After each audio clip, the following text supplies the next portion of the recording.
Super singer junior 6ல இப்போ top 7 contestants இருக்கிறாங்க. So இந்த வாரத்துல 2 பேர் வந்து டேஞ்சர் ஜோனுக்கு தள்ளப்பட்டிருக்காங்க. அது வேற யாருமே கிடையாது, நம்மளுடைய கானா கிங் பூவையாரும் நம்மளுடைய மெலோடி கிங் தனுஷனா.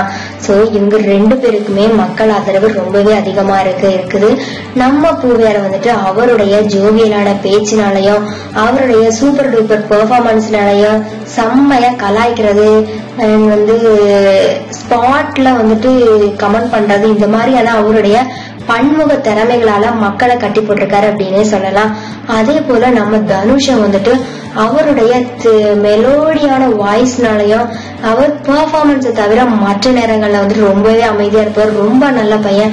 அது மட்டும் இல்லாம பெர்ஃபார்மன்ஸ் பார்க்கும்போது டிஃப்ரெண்டான சாங் செலக்ட் பண்ணி பாடுவாரு. மத்த கண்டஸ்டன்ஸ் எல்லாருமே நம்ம பார்த்தோம் அப்படின்னா இது வரைக்கும் சூப்பர் சிங்கர்லயே வந்துட்டு ஒரு செலக்டடான ஒரு சாங்ஸ் தான் எடுத்து பாடுவாங்க. அதாவது ஒரு மேடைக்கு தகுந்த பாடல்களை மட்டுமே வந்துட்டு எல்லா கண்டஸ்டன்ஸும் வந்துட்டு செலக்ட் பண்ணி பாடுவாங்க. சோ நம்ம தனுஷ் மட்டும் எல்லாருக்குமே வந்துட்டு அப்படியே வேற மாதிரி அப்படின்னே சொல்லலாம். ஏன்னா ஒரு என்ன சொல்றது, காலத்தால் அழியாத பாடல்கள், மேடையில பாடப்படாத பாடல்கள், இந்த மாதிரியே ரொம்பவே டிஃப்ரெண்டான சாங்ஸ் எடுத்து பாடி நம்ம ஜட்ஜஸும் சரி நம்ம ஆடியன்ஸ் எல்லாருமே வந்து ரொம்பவே மகிழ வச்சிருவாரு அப்படின்னே சொல்லலாம்.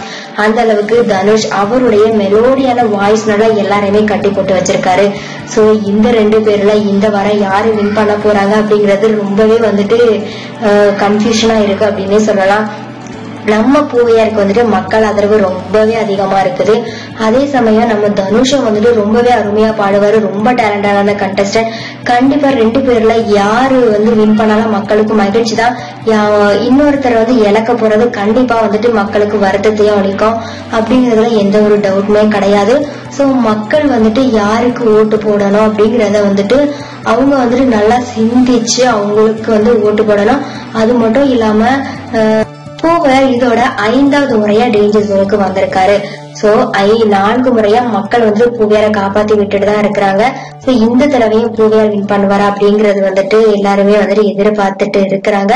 அது மட்டும் இல்லாம நம்ம பூவையார் வந்துட்டு பாடுற பாடல் மக்கள் எல்லாருக்குமே வந்துட்டு ரொம்பவே பிடிக்கும். ஆனா ஜட்ஜஸ் அப்படின்னு பாக்கும்போது அவங்க வந்து ஸ்ருதி சரியில்லை, தாளம் சரியில்லை அப்படின்னு நம்ம பூவையாருக்கு வந்து குறைஞ்ச மதிப்பெண்கள் கொடுத்துட்டு தான் இருப்பாங்க. சோ ஆடியன்ஸ் அண்ட் மக்களாகிய நம்ம வந்துட்டு அதை வந்து ஒரு என்டர்டெயின் பண்ற ஒரு நோக்குல பாக்குறோம். சோ நம்ம பூவையாரோட பெர்ஃபார்மன்ஸ் வந்துட்டு ரொம்பவே நமக்கு பிடிச்சு போயிருது. சோ ஜட்ஜஸ்க்கு அதோட நுணுக்கங்கள் தெரியறதுனால அவங்க வந்து குறைவான மதிப்பெண்கள் கொடுக்கறாங்க. நம்ம தனுஷ் பாத்தீங்க அப்படின்னா அவருக்கு இது 2வது முறை டேஞ்சர் ஜோனுக்கு வராரு. சோ அவரு ரொம்பவே டேலண்டடான கண்டஸ்டன்ட். கண்டிப்பா அவர் வந்துட்டு இதுல இருந்து எலிமினேட் ஆயிட்டாரு அப்படின்னா மிகப்பெரிய ஒரு வாய்ப்பை இழந்துட்டாரு அப்படின்னே சொல்லலாம். சோ கண்டிப்பா மக்கள் கையில தான் இருக்குது. இவங்க 2 பேர்ல வந்துட்டு யாரு வந்துட்டு அடுத்த லெவலுக்கு போக போறாங்க அப்படிங்கறது. மக்களாகி உங்கள் ஓட்டு யாருக்கு அப்படிங்கறத கண்டிப்பா தெரிவிங்க. அண்ட் எதுக்காக இவங்களுக்கு நீங்க ஓட் போடுறீங்க அப்படிங்கறதையும் மறக்காம தெரிவிங்க. அண்ட் இந்த வீடியோ உங்களுக்கு பிடிச்சிருந்துச்சுன்னா லைக் பண்ணுங்க, ஷேர் பண்ணுங்க, கமெண்ட் பண்ணுங்க. மறக்காம நம்ம சேனலை சப்ஸ்கிரைப் பண்ணுங்க.